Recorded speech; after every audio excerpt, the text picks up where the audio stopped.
श्रीमन्नारायण। आप लोग मेरे साथ क्या बोले? नारायण नारायण श्रीमन्नारायण। एक गिलास पानी दे दीजिए पीने के, थोड़ा हल्का गर्म मिल जाए तो ठीक, नहीं तो वैसे। नारायण नारायण श्रीमन्नारायण नारायण भजमन्नारायण भजमन्नारायण। लक्ष्मी नारायण नारायण नारायण सत्यनारायण भजमन्नारायण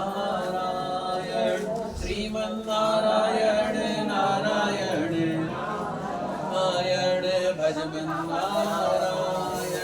लक्ष्मी नारायण श्रीमन्नारायण लक्ष्मी नारायण भजमन्नारायण श्रीमन्नारायण। लक्ष्मी नारायण नारायण नारायण सत्यनारायण नारायण नारायण भजमन्नारायण श्रीमन्नारायण। लक्ष्मी नारायण नारायण भजमन्नारायण लक्ष्मी नारायण श्रीमन्नारायण सत्यनारायण भजमन्नारायण श्रीमन्नारायण नारायण नारायण भजमन्नारायण भजमन्नारायण श्रीमन्नारायण। बोलिए श्री लक्ष्मी नारायण भगवान की, श्री सत्यनारायण भगवान की। अब जो है देखिए, श्री सत्यनारायण भगवान की कथा हम सबको बड़े प्रेम से सुनना चाहिए, क्योंकि भगवान की कथा ही हमारे जीवन में एक ऐसी कथा है जिसके द्वारा हम अपना कल्याण करते हैं, समाज का भी कल्याण करते हैं और भारतवर्ष का भी कल्याण होता है। और एक समय की बात है, आप सभी ने पुष्प अक्षत लिया हुआ है, खाली हाथ कभी नहीं सुनना चाहिए। आप फूल तोड़ दो, थोड़ा महीन कर दो, थोड़ा थोड़ा सब लोग लेंगे पुष्प अक्षत, और पुष्प की और जरूरत पड़ेगी थोड़ा थोड़ा सा लीजिएगा। तो एक समय की बात है, नैमिषारण्य में 88,000 ऋषियों ने पुराणों को जानने वाले श्री सूत जी महाराज व्यास जी, उनसे पूछा कि प्रभु, इस कलयुग में वेद विद्या रहित मनुष्यों को प्रभु भक्ति किस प्रकार मिलेगी। अर्थात जैसे कि कलयुग है, कलयुग में आदमी धर्म के लिए कम समय दे पाता है, कम धन खर्च कर पाता है। धीरे धीरे जैसे बड़ी बड़ी तपस्याएं होती थी, अब उतनी बड़ी बड़ी तपस्याएं कोई कर नहीं पाता है। हर किसी के पास साधन और समय की समस्या रहती है। तो इसीलिए पूछा कि भाई 88,000 ऋषियों ने पुराणों को जानने वाले श्री सूत जी महाराज से पूछा कि हे प्रभु, वेद विद्या रहित मनुष्यों को प्रभु भक्ति किस प्रकार मिलेगी तथा उनका उद्धार कैसे होगा, और ऐसा कौन सा काम किया जाएगा जिससे कि उनको पुण्यों की प्राप्ति हो। ये हमारे को जानने की बहुत अच्छी इच्छा है। तो फिर सभी कुछ जानने वाले व्यास जी ने कहा, थाली हटा लीजिए, थाली मत रखिएगा रास्ते में, कि हे वैष्णवों में पूछिए, आप सब ने प्राणियों के हित की बात पूछी है। अब मैं उस श्रेष्ठ व्रत को आप लोगों से कहूंगा जिसे नारद जी ने लक्ष्मी नारायण भगवान से पूछा था, और लक्ष्मीपति ने मुनि श्रेष्ठ नारद जी को बताया था। सो ये कथा आप सब ध्यान से सुनिए। देखो, आप कथा हमें ध्यान से क्यों सुनना चाहिए और कथा हमें ध्यान से क्यों कहना चाहिए, इसके लिए बताया गया है कि आप सब भी भगवान पूर्णमासी का व्रत करते होंगे, सत्यनारायण भगवान की कथा करते होंगे, लेकिन आप सबको क्या कथा करने के बावजूद ज्ञान हुआ है? नहीं हुआ है। अगर ज्ञान होता आपको तो तो फिर आप कहते कि हाँ भाई हमको जो है भगवान की कथा में खूब अच्छा लगता है, आनंद। ऐसी जो हम कहने वाले हैं, तो जब तक हम में भगवान की भक्ति नहीं होगी, हम कहेंगे तो उसका कोई प्रभाव नहीं पड़ने वाला है। तो इसीलिए अपने मन को पवित्र करना चाहिए, अपने जो है आचरण को पवित्र करना चाहिए, अपने व्यवहार को पवित्र करना चाहिए, और भगवान की भक्ति तब प्राप्त होती है, ऐसे प्राप्त नहीं होती है। अब क्या हुआ, नारद जी ने लक्ष्मी नारायण भगवान से पूछा था, और लक्ष्मीपति ने मुनि श्रेष्ठ नारद जी को बताया था। सो ये कथा ध्यान से सुनिए।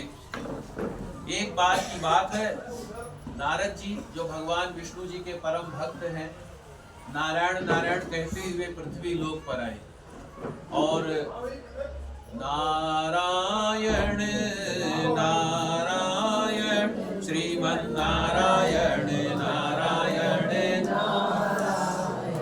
नारायण नारायण श्रीमन नारायण।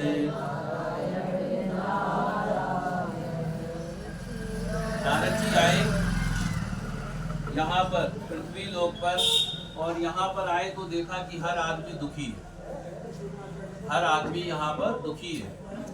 और क्या दुख है सबको? किसी को धन का दुख है, किसी को शरीर का दुख है, शरीर में कोई बीमारी हो गई है उसकी वजह से परेशान है, कोई पैसे की वजह से परेशान है, नाम यश प्रसिद्धि पैसा, हर तरीके का कोई ना कोई, सबको कोई ना कोई जो है, कोई ना कोई कारण है। तो नारद जी ने सोचा कि जीवन में, जिसके भी जीवन में जो भी दुख है, उन दुखों का कैसे निवारण किया जाए, है? उन दुखों को कैसे खत्म किया जाए। अब देखो आप, अच्छे और बुरे की पहचान इसी से की जा सकती है। कैसे? जो दूसरों के लिए सोचता है वो संत है। क्या? जो दूसरों के लिए सोचता है, सोचने का अर्थात किसी को परेशानी में देखा तो उसको दुख हो गया कि इनका दुख मैं कैसे दूर करूंगा, और अगर कोई सुखी है उसमें उसको दुख हो गया तो वो असंत है। तो नारद जी कौन है? भगवान के परम भक्त हैं। तो नारद जी ने देखा कि हर कोई परेशान है, हर कोई दुखी है, तब उनके मन में बड़ा कष्ट हुआ। उन्होंने सोचा इन लोगों का दुख कैसे दूर किया जाए, इन लोगों के संकट को कैसे दूर किया जाए। तब वो गए भगवान विष्णु जी के पास। अब जब भगवान विष्णु जी के पास गए तो वहां पर देखा भगवान नारायण जी, जिनके हाथ में शंख है, चक्र है, गदा है, पद्म है, और पुष्पों की माला धारण किए हुए हैं। देख करके भगवान की स्तुति करने लगे। नारद जी ने कहा कि प्रभु आप अत्यंत शक्ति से संपन्न हैं, मन तथा वाणी भी आपको नहीं पा सकते। भगवान की जो हम प्रार्थना करते हैं, हम जितना सोचते हैं और जितना कहते हैं, उससे कई गुना ज्यादा भगवान की महिमा है। और उसके बाद में भगवान बहुत ही शक्तिमान है। कभी तो एक छोटे से चींटी के रूप में है, कभी तो एक हाथी के रूप में है। तो भगवान कण कण में विद्यमान है, और निर्गुण स्वरूप सृष्टि के कारण भक्तों के दुखों को नष्ट करते हैं। इसीलिए प्रभु को बारंबार नमस्कार है। नारद जी ने जब इस प्रकार भगवान की स्तुति की तो भगवान ने कहा कि मुनि, आपके मन में क्या है? आप हमारे यहाँ पर आए हैं वैकुंठ लोक में, आपकी कोई इच्छा है? अगर कोई इच्छा है तो वो मुझसे बतलाइए। तब नारद जी ने कहा कि प्रभु, मैं मृत्यु लोक में गया था। इस धरती को मृत्यु लोक कहा जाता है जी? क्या कहा जाता है?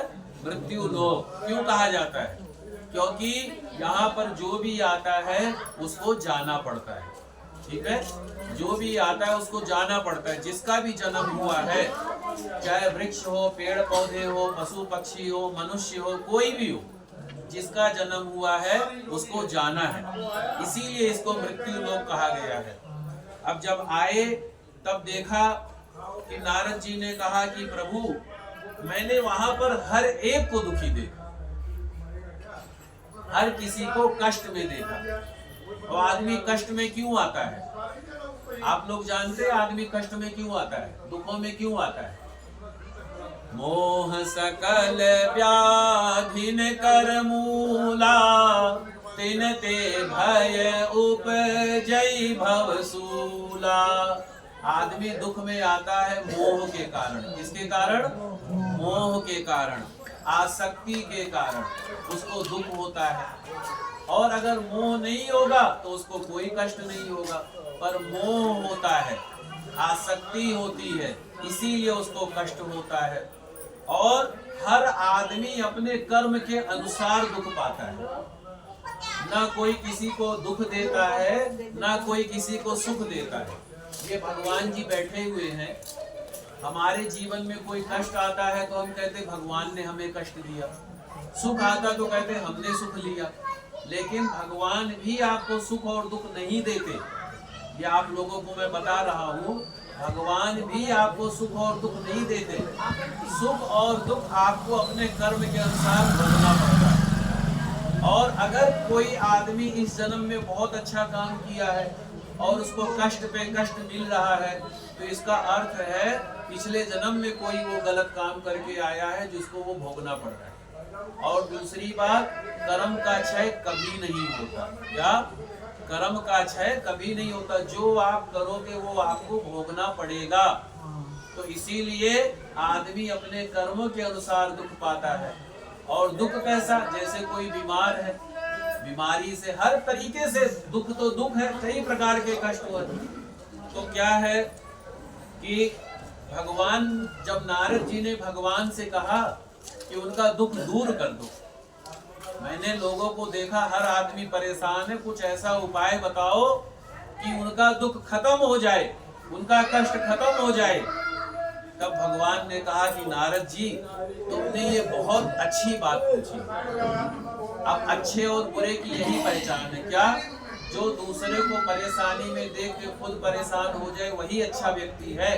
जो दूसरे को कष्ट में देख के उनका मजाक उड़ाता है, उनके साथ अन्याय करता है, गलत करता है, तो वो संत नहीं है, वो राक्षस है। और नारद जी परम संत हैं, भगवान के परम भक्त हैं। तो जब नारद जी ने देखा तो भगवान ने कहा कि ठीक है, मैं तुमको एक व्रत बतलाता हूँ, और वो व्रत जो है बहुत ही पुण्य को देने वाला है। इसी समय में हर महीने पूर्णमासी की कथा होती थी, सत्यनारायण भगवान की कथा होती थी, और अब जो है कभी कभार होती है। लेकिन नहीं, भगवान की कथा हर महीने हो तो ज्यादा उत्तम है, साप्ताहिक हो तो और बढ़िया। कम से कम अच्छा, एक बात आपको बताऊं, सुख और दुख को काटने वाला एक माध्यम है सत्संग। क्या है? सत्संग। सत्संग का अर्थ क्या होगा? जहां पर सज्जनों का संग किया जाए उसको कहते हैं सत। और संग, संग अर्थात साथ। जैसा रंग वैसा ढंग। तो जैसी संगति करोगे वैसे ही हो जाओगे। तो फिर जब जो है भगवान विष्णु जी को भगवान विष्णु जी ने कहा कि सत्संगति ही है, और श्री सत्यनारायण भगवान का व्रत है, विधान पूर्वक इस व्रत को करना चाहिए। अब देखो भाई, इस कथा में भी आगे ये बात आएगी, मैं नहीं कह रहा हूँ, इस कथा में भी आगे ये बात आएगी। आदमी को कथा सुनते हुए बड़े ध्यान से कथा सुननी चाहिए, और कथा कहते हुए भी ध्यान से कहना चाहिए। क्योंकि देखो, जिंदगी जब तक रहेगी फुर्सत न होगी काम से, कुछ समय ऐसा निकालो प्रेम कर लो श्री राम से। जब आपका जन्म हुआ है ना, और जब तक आपका जन्म मतलब जीवन रहेगा, मृत्यु पर्यंत आप कभी खाली नहीं हो पाओगे। कभी परिवार का काम, कभी बाहर का काम, कभी ये काम, कभी वो काम, कभी फुर्सत नहीं मिलेगी। और जिसने हमें सब कुछ दिया है उसके लिए हमारे पास न धन है न समय है। तो भगवान कहते हैं समय आपको निकालना पड़ेगा। निकलता नहीं है समय, समय निकालना पड़ेगा। तो फिर क्या हुआ? तो भगवान ने कहा कि ये व्रत बड़े विधान पूर्वक करना चाहिए। करने को तो मैं 5 मिनट में कथा कह दूंगा, मुझे कोई आपत्ति नहीं, पर मेरे कहने से और आपके सुनने से यही होगा जैसे कौवा काव काव करता है, कोई अर्थ नहीं होता है। आप भी वही वाला हाल कर रहे हो, हम भी कर रहे हैं। पढ़ तो रहे हो, पर आप पढ़ तो रहे हो, ना आपने धारण किया, ना आपने मनन किया, ना आपने उसको सही से ग्रहण किया, तो क्या फायदा पढ़ने का। अर्थ तो ये है ना, जब भी कथा करो तो कथा को ग्रहण करो, कथा को अपने जीवन में उतारने का प्रयास करो, कहो मत, करो, तब जो है फायदा होता है। तो फिर जो है भगवान का ये व्रत आदमी करता है तो जब तक रहता है तब तक सुखी रहता है, और अंत समय में भगवान के धाम को चला जाता है। तो नारद जी कहते हैं इसका विधान क्या है, इस व्रत को कैसे करना चाहिए। तब भगवान कहते हैं दुख शोक को दूर करने वाला ये व्रत सभी स्थानों पर विजय देने वाला है। और भक्ति और श्रद्धा के साथ जब भी आपके मन में भाव हो कि हमें भगवान की कथा कहनी है, उसी समय करो, जब भी श्रद्धा हो उसी समय करो। भगवान के काम के लिए मुहूर्त मत देखो, क्यों ना मुहूर्त देखो, काल करे सो आज कर, आज करे सो अब, पल में परलय होएगी, बहुरी करे गो कब। जो काम कल करना है वो आज करो, जो काम आज करना है वो अभी करो। क्यों? क्योंकि देखो भाई, हमारी जो बुद्धि है, अभी जब मैं कथा कह रहा हूँ तो जो मेरे दिमाग में जो बातें चल रही हैं, और आप सब जब कथा सुन रहे हैं, आपके दिमाग में जो बातें चल रही हैं वो इतने ही समय तक है, कथा ही तक है। अभी अच्छी बातें आपके भी मन में आ रही है, मेरे मन में भी आ रही है, पर ये कहाँ तक है, यहीं तक है। जैसे ही उठेंगे तैसे बुद्धि चेंज है ना, गियर चेंज हो जाएगा। तो इसीलिए बुद्धि स्थिर नहीं रहती। ऐसे ही धन है, अभी हमारी जेब में पैसा है वो हमारा है, लेकिन ये पैसा जैसे कि ये 10 रुपया इससे पहले कहीं और था और यहाँ के बाद भी कहीं और जाएगा। अब इसको आपने अपना समझ लिया, क्या इसको आपने अपना समझ लिया है, यही आपके कष्टों का कारक है। चाहे आपका स्थान हो, चाहे पदवी हो, चाहे धन हो, ये कभी आपका था ही नहीं और इसको आपने अपना समझ लिया, यही आपका दुख का कारण है। अब अगर मैं ये समझूं जहाँ से 10 रुपया आया जहाँ जाएगा तो ये मुझे भी नहीं पता है, तो ऐसे ही धन भी स्थिर नहीं है। क्या क्या कह रहा हूँ, धन भी स्थिर नहीं है। ऐसे ही हमारा शरीर है, जब हम पैदा हुए थे तो इतने से थे ना, छोटे से शिशु रूप में थे, हर कोई प्यार करता था, अब कोई क्यों नहीं करता है तो वही चीज हम अब ये है, धुंधलाकार हो गए, हाथी जैसे हो गए, इसीलिए कोई पसंद नहीं करता। छोटे थे तो हर कोई गोदी में लेके प्यार करता था, लेकिन है तो वही, तो शरीर भी तो नहीं रहा वही। हम शिशु रूप में थे, आज हम ऐसे हैं, कल को बुढ़े होंगे, परसों चले जाएंगे। तो ना आपका शरीर स्थिर है, ना आपका धन स्थिर है, ना आपकी पदवी स्थिर है। वो गाना सुना है, कल और आएंगे नग में और सुनाने, मतलब कल और भी आएंगे, पहले भी कोई और था। इसी जगह मेरे से पहले भी कोई बैठता था, मेरे बाद भी कोई बैठेगा।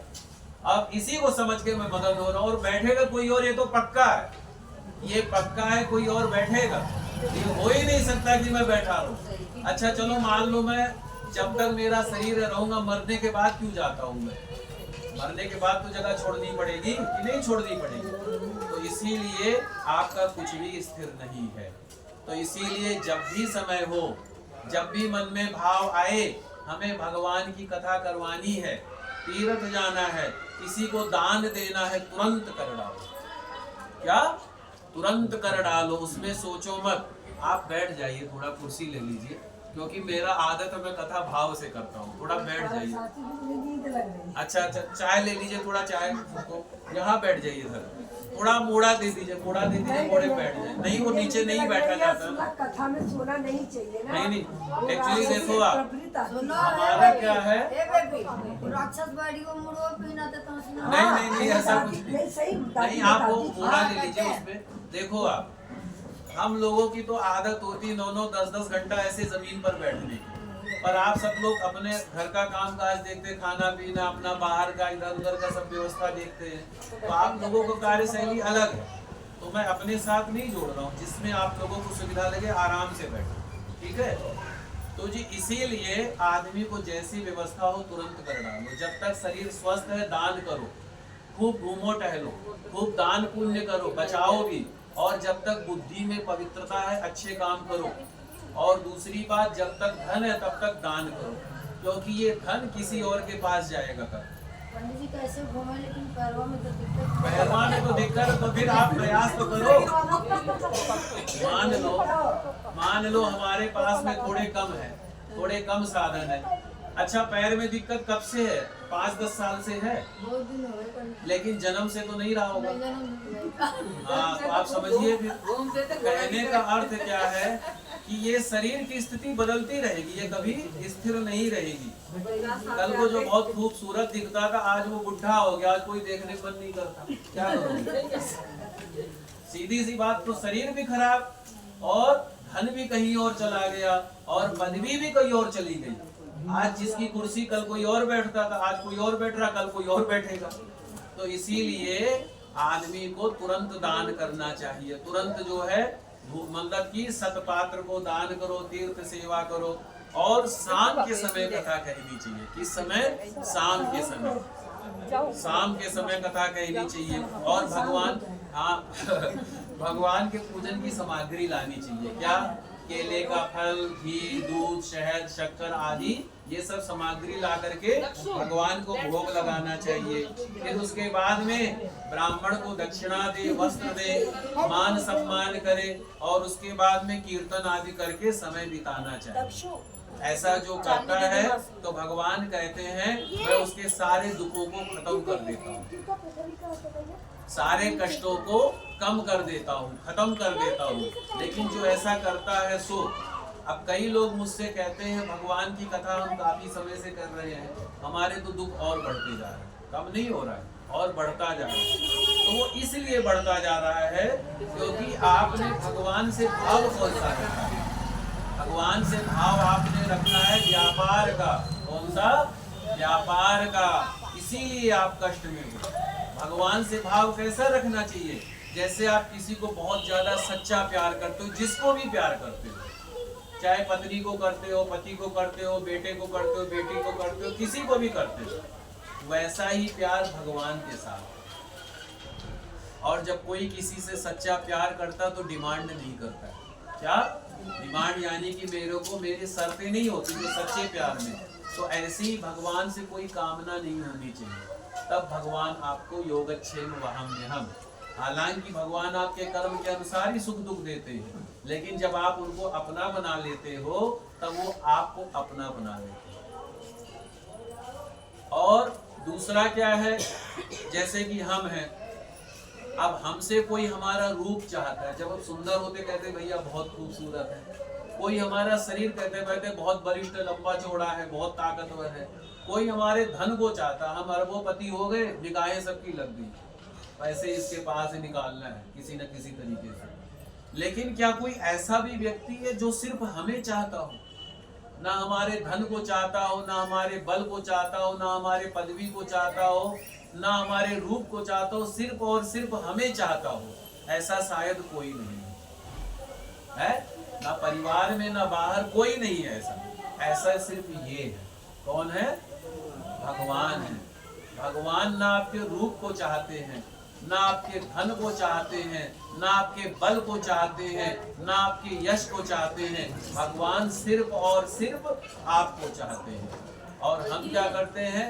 भगवान को सब कुछ तो अर्पित करते हैं, अपने आप को अर्पित नहीं करते। यही हमारे कष्टों का कारक होता है। तो भगवान के साथ जब पूजा करो, कैसे करोगे पूजा? भगवान के साथ जब पूजा करो तो दिल से पूजा करो। क्या? भगवान की जब पूजा करो तो दिल से करो। और समाज के साथ जब रहो तब खोपड़ी का इस्तेमाल करो। खोपड़ी का यानी दिमाग का इस्तेमाल करो जब समाज में रहो। और भगवान के साथ भक्ति करो, दिल से करो, तब जो है भगवान की अनुपम भक्ति की प्राप्ति होती है। और इस तरीके से जो है अब ये घोर कलयुग है। कलयुग के 4 चरण बताए गए हैं। कितने चरण? 4 चरण। अभी पहला चरण चल रहा है, पहला चरण। जब घोर कलयुग आएगा, आदमी की आयु सिर्फ 5 वर्ष होगी। कितनी? सिर्फ 5 वर्ष। उसी में वो छोटे छोटे कद का होगा और उसी में समझेगा कि मैं तो सम्राट हूँ, बहुत घमंडी होगा, अभिमानी होगा। और कई प्रकार की समस्याएं होंगी उस समय। अनाज नहीं होगा और वर्षा नहीं होगी, कई प्रकार से व्यक्ति कष्ट पाएगा। क्यों पाएगा? पाप के कारण। आदमी के जीवन में जब भी कष्ट आता है, पाप कर्म के कारण ही आता है। जब आदमी सत्य का पालन करता है, पवित्रता का पालन करता है, धर्म का पालन करता है, तब वो कष्ट में नहीं आ सकता है। लेकिन जब भी अधर्म की तरफ जाएगा, तभी उसको पहले तो सुख मिलेगा, लेकिन बाद में उसके लिए कष्ट ही कष्ट है। तो अधर्म में कहीं भी जो है सुख नहीं है। और दूसरा क्या? धर्म की सबसे बड़ी व्याख्या बतलाई गई है क्या? परहित सरिस धर्म नहीं भाई, पर पीड़ा नहीं समय अधमाई। धर्म क्या है? धर्म है आपके द्वारा, आपकी वाणी के द्वारा जो आप बोलते हैं। ये जो शटर जब खोलते हैं दुकान का, जब ये शटर है, हमारी वाणी दुकान का शटर है, तो जब ये शटर खोलते हैं तो आपकी वाणी के द्वारा कितनों को सुख पहुंचता है, कितनों को दुख पहुंचता है, ये धर्म है। आपके व्यवहार के द्वारा, अच्छा जैसे किसी को अगर अपनाना हो, किसी के साथ दोस्ती करनी हो, तो उसकी कैसे परख होती है? एक तो उसके वाणी से और एक उसके व्यवहार से। जब उसका हमारा साथ होता है, जब हम साथ में काम करते, तब पता चलता वो कौन है, कैसा है, किस तरीके से। पहले नहीं पता चलता। अभी मैं ही आपके यहाँ कथा कर रहा हूँ, आपको मेरे बारे में उतनी जानकारी नहीं होगी, पर जब मैं आपके यहाँ कार्य व्यवहार करने लग जाऊंगा, तब आप जानोगे पंडित जी कैसे हैं और मैं जानूंगा आप कैसे हैं। क्योंकि आप भी पहले मीठी वाणी बोल रहे हैं, बाद में आपका अभी सच रूप दिख रहा है, हमारा भी दिख रहा है। तो आदमी का वाणी से किसी के साथ गलत मत बोलो, और व्यवहार से किसी के साथ अन्याय मत करो, और जो है आचरण से, आचरण क्या है? आपका कर्म है। तो आदमी जो है अपने वाणी के द्वारा, कर्म के द्वारा, व्यवहार के द्वारा दूसरों को सुख दे, यही धर्म है। और अगर आपके वाणी के द्वारा, आपके व्यवहार के द्वारा, आपके कर्म के द्वारा किसी को भी कोई कष्ट पहुंचता है, वो अधर्म है। यही धर्म और अधर्म की पहचान बतलाई गई है। तो भगवान कहते हैं आदमी को धर्म का पालन करे, और धर्म का पालन करने के साथ, क्योंकि अच्छा दूसरी बात, मैंने जैसे आपको कहा कि आपका न धन पवित्र, धन स्थिर, न शरीर, न बल, तो क्या स्थिर है? मैं तो ये भी कह रहा हूँ ये सब कुछ आपका है ही नहीं, कुछ भी आपका नहीं है। ना घर बार आपका है, ना परिवार आपका है, ना ब्लॉक आपका है, ना कोई भी आपका नहीं है। जिसके लिए आप परेशान हो रहे हैं, जिसके लिए हम दुखी होते हैं, वो कोई है ही नहीं हमारा। तो कौन है हमारा? तो कहा गया है भगवान शंकर जी कहते हैं माता पार्वती जी से, क्या कहते हैं? उमा कहो मैं अनुभव अपना, सत हरि भजन जगत सब सपना। हे पार्वती, मैं अपना अनुभव कहता हूँ, ये सारा संसार स्वप्न है। क्या है? स्वप्न का अर्थ समझते हैं ना, सपना है। जैसे हम रात्रि को सोते स्वप्न में बहुत कुछ देखते हैं, पर जब जगते हैं तो कुछ भी नहीं होता है। तो ये सारा संसार स्वप्न है, और सत्य क्या है? भगवान का भजन है। और आदमी सत्य को ही नहीं अपनाना चाहता, सत्य को ही नहीं अपनाना चाहता है। तो सत्य को अपनाना चाहिए। भगवान का भजन ही सत्य है और कुछ भी सत्य नहीं है। तो इसीलिए यही एक छोटा सा उपाय है, जिससे कम समय में व्यक्ति को कई प्रकार का भगवान आशीर्वाद देते हैं, धन देते हैं, और जो है उसका कल्याण करते हैं। बोलिए श्री सत्यनारायण भगवान की। नारायण। पुष्प चढ़ा दें, आप ले लो सब।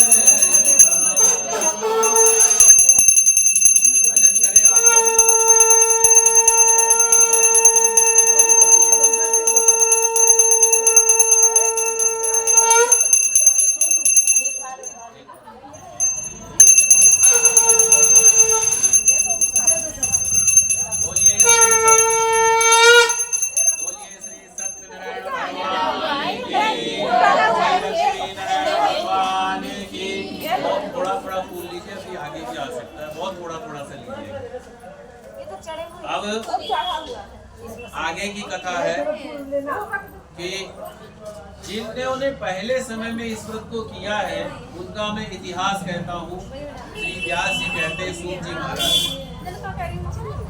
काशीपुरी नगरी में एक बहुत ही गरीब ब्राह्मण रहा करता था।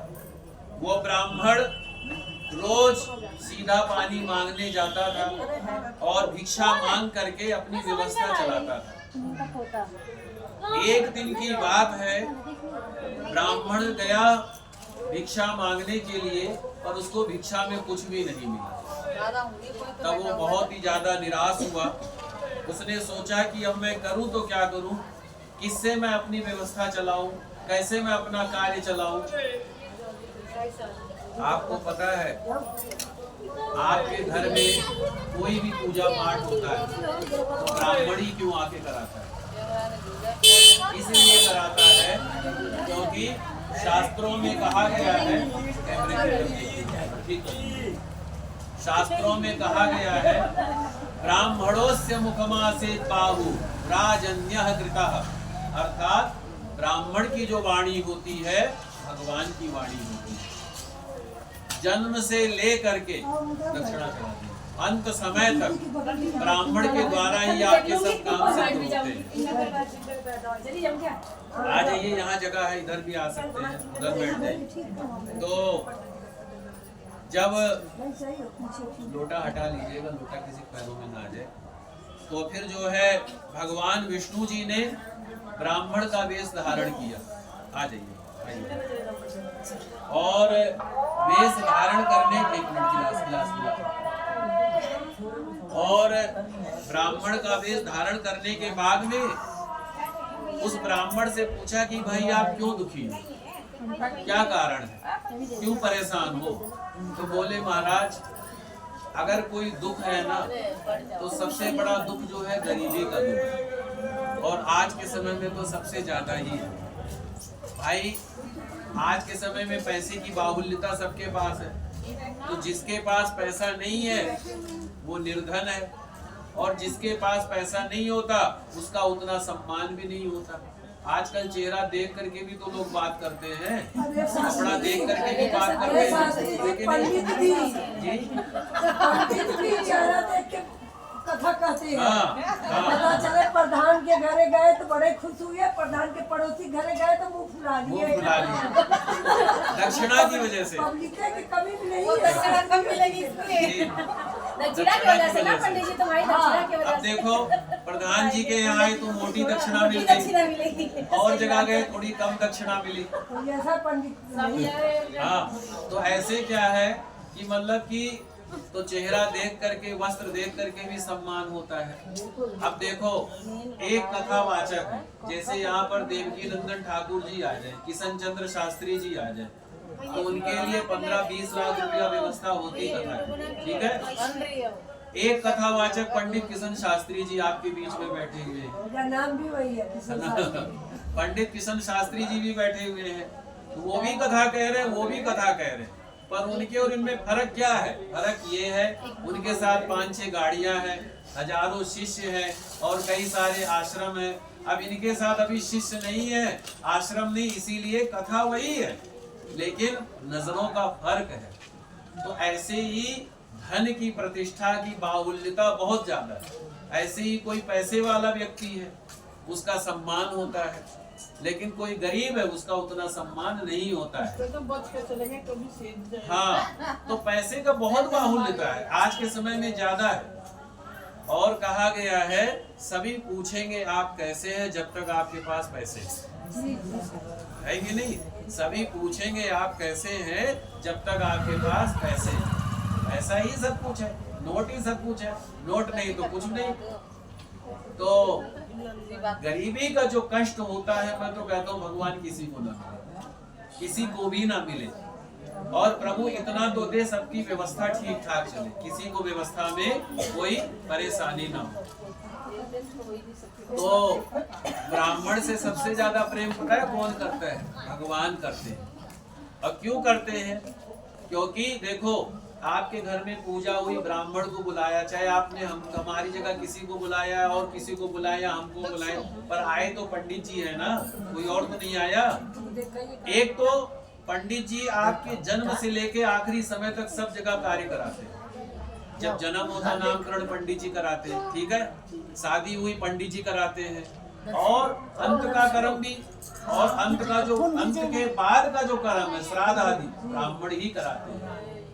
और 3 लोग कभी भी अपवित्र नहीं होते भाई साहब, 3 लोग कभी भी अपवित्र नहीं होते, मतलब खराब नहीं होते। कौन? सबसे पहले तुलसी माता। कौन? तुलसी माता। दूसरे नंबर पर अग्नि देवता। कौन? अग्नि देवता। तीसरे नंबर पर ब्राह्मण। ये कभी अपवित्र नहीं होते, इनको हर जगह जाना होता है, और जाना भी चाहिए, कर्म है, जाना भी चाहिए। सबके अलग अलग कर्म का मैंने नहीं बताया आपको। कर्म करोगे फल भोगना पड़ेगा, आज नहीं तो कल भोगोगे, पर भोगोगे तो जरूर, चाहे पंडित हो। अब सुनो आप, इनके दरबार में हम और आप बराबर हैं, हम और आप बराबर हैं। जब मैं मर जाऊंगा, जब मेरी चिता जल रही होगी और किसी और की होगी, तो मेरी चिता से कोई सोना चांदी थोड़ी निकलेगा, वही राखी तो निकलेगी, ऐसे दूसरे से भी निकलेगा। या अगर ये शरीर में से खून निकाले तो लाल खून मेरा भी होगा, लाल खून आपका भी होगा, तो ये तो है नहीं नीला होगा, फर्क तो नहीं होगा ना। तो भगवान के दरबार में सब बराबर है, लेकिन भगवान ने ब्राह्मण को विशेष उपाधि दी हुई है। क्या उपाधि? गुरु की उपाधि दी हुई है, गुरु की। तो ब्राह्मण सारे कर्म कराता है, और ब्राह्मण को भू देवता कहा जाता है। क्या कहा जाता है? भू देवता, यानी पृथ्वी का देवता। ये सारा संसार ब्राह्मणों का है वस्तुतः। पूछो कैसे? परशुराम जी ने कई बार क्षत्रियों से जीत करके भूमि ब्राह्मणों को दान की हुई है, सारी की सारी पृथ्वी। तो ये ब्राह्मणों की भूमि है, देखा जाए तो ब्राह्मण बड़े शक्तिशाली हैं। तो उसके बाद में दूसरा, भगवान पता है किस भाषा में बात करते? जैसे मैं आपको हिंदी में बात कर रहा हूँ, भगवान संस्कृत भाषा में बात कर रहा है। अभी जब मैं पूजन करवा रहा था, वेद मंत्र का पाठ कर रहा था, मैं हिंदी में नहीं बोल रहा था, संस्कृत में बोल रहा था। ऐसे ही भगवान संस्कृत भाषा में बात करते हैं। और संस्कृत किसके पास है? ब्राह्मणों के पास है। ब्राह्मण जब कोई पूजा कराता है तो संस्कृत भाषा में कराता है, तो इसीलिए भगवान ब्राह्मणों से ज्यादा प्रेम करते हैं। दूसरा, जब हनुमान जी राम जी से मिले किस वेश में?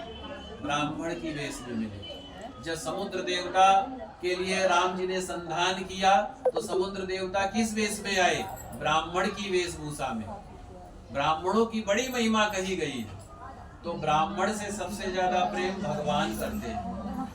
आप तो भले चाहे ब्राह्मण का दुख देख पाओ ना देख पाओ पता नहीं, लेकिन ये जरूर देख लेते हैं, इनसे ब्राह्मण का दुख देखा नहीं जाता है। तो ये आए, देखा कि ब्राह्मण बड़ा गरीब है, भिक्षा मांगने जाता है, कभी भिक्षा मिलती है नहीं मिलती है, तो बूढ़े पंडित जी बन गए। और बूढ़े पंडित जी बन के क्या बोले?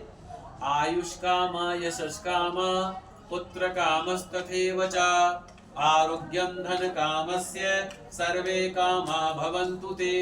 उन्होंने उस ब्राह्मण को आशीर्वाद दिया और फिर बोले कि ब्राह्मण देवता क्यों परेशान है? तो बोले महाराज गरीबी से बड़ा परेशान रहता हूं, इस गरीबी को दूर करने का कोई उपाय हो तो बताओ। तो भगवान ने कहा कि तुम चिंता मत करो, सत्यनारायण भगवान की पूजा करो, उनकी पूजा करोगे, कथा सुनोगे, तुम्हारे कष्ट धीरे धीरे खत्म हो जाएंगे।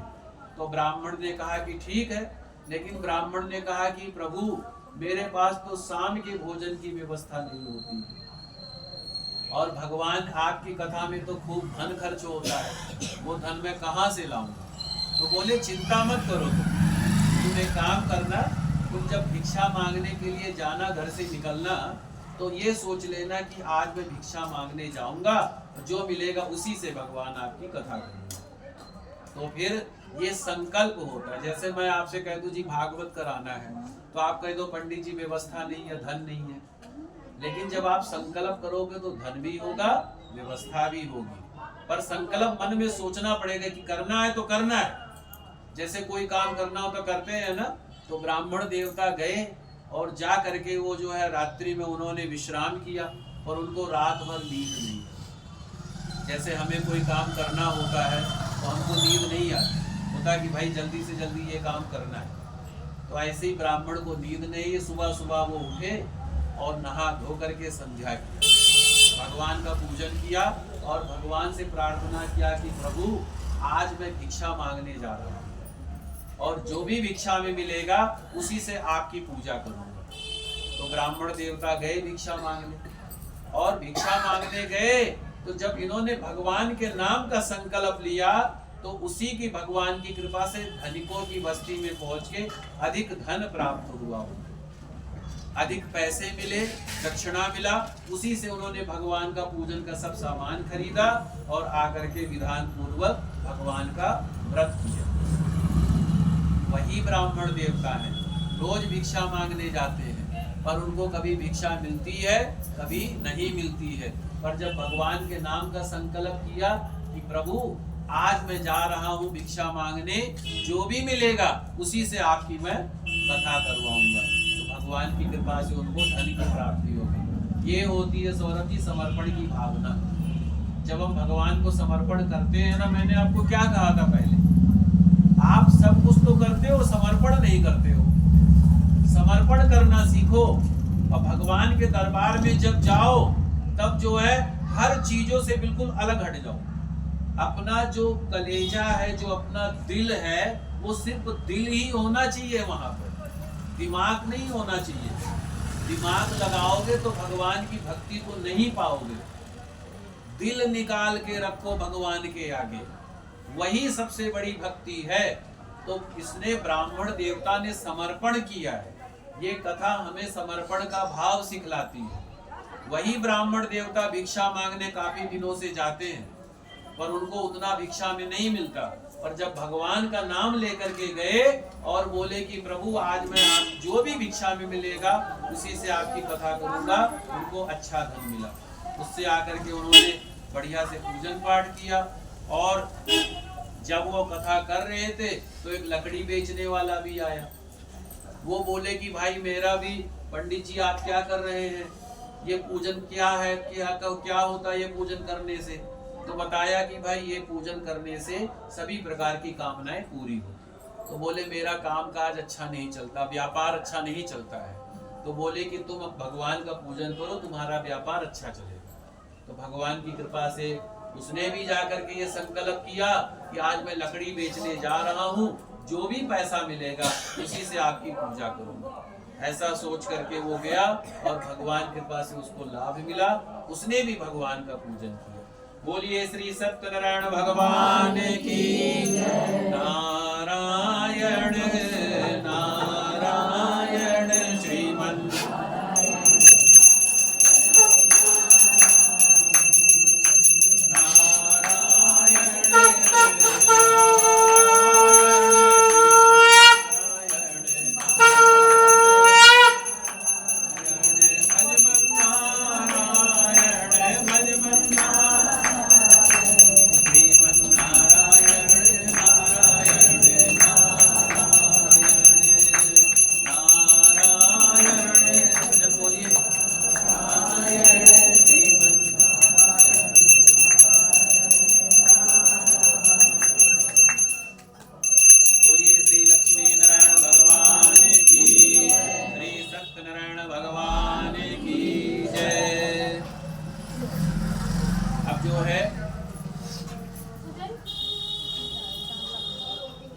इसी तरीके से तीसरे अध्याय में भगवान कहते हैं कि पहले समय में एक उल्कामुख नाम का राजा था। वो सत्य बोलने वाला और बहुत ही बलशाली था। हर दिन वो मंदिर जाता, गरीबों को धन देकर उनके कष्ट दूर करता था। उसकी जो पत्नी थी कमल के समान मुख वाली सती साध्वी थी। एक दिन भद्रशिला नदी के तट पर राजा और रानी भगवान का व्रत कर रहे थे। तो उसी समय पर वहां पर एक वैश्य आया। वो वैश्य, उसके पास बहुत सा धन था। व्यापार करने के लिए वो नाव को किनारे पर ठहरा कर राजा के पास आया। राजा को व्रत करते देखकर उसने पूछा कि हे राजन, भक्ति युक्त चित्त से आप ये क्या कर रहे हैं? मेरी सुनने की इच्छा है, सो आप ये मुझे बताइए। तब महाराजा ने कहा कि हे साधु वैश्य, मैं अपने बंधु बांधवों के साथ संतान की कामना के लिए सत्यनारायण भगवान का पूजन कर रहा हूँ। राजा के वचन सुनकर साधु वैश्य ने कहा कि प्रभु, मुझे भी इसका सब विधान बतलाइए। मैं भी अपने सामर्थ्य के अनुसार इस व्रत को करूंगा। मेरी कोई संतान नहीं है और मुझे विश्वास है कि इससे निश्चय ही मेरी भी संतान होगी। तो राजा से सब विधान सुन करके व्यापार से निवृत्त होकर के वैश्य घर पर आया। वैश्य ने अपने पत्नी से संतान देने वाले श्री सत्यनारायण व्रत का समाचार सुनाया और कहा कि जब मेरी संतान होगी तब मैं इस व्रत को करूंगा। साधु ने ये बात अपनी पत्नी लीलावती से कहा। एक दिन उसकी पत्नी लीलावती आनंदित हो सांसारिक धर्म में प्रवृत्त होकर के श्री सत्यनारायण भगवान की कृपा से गर्भवती हो गई। 10वें महीने में उसने एक सुंदर सी कन्या को जन्म दिया।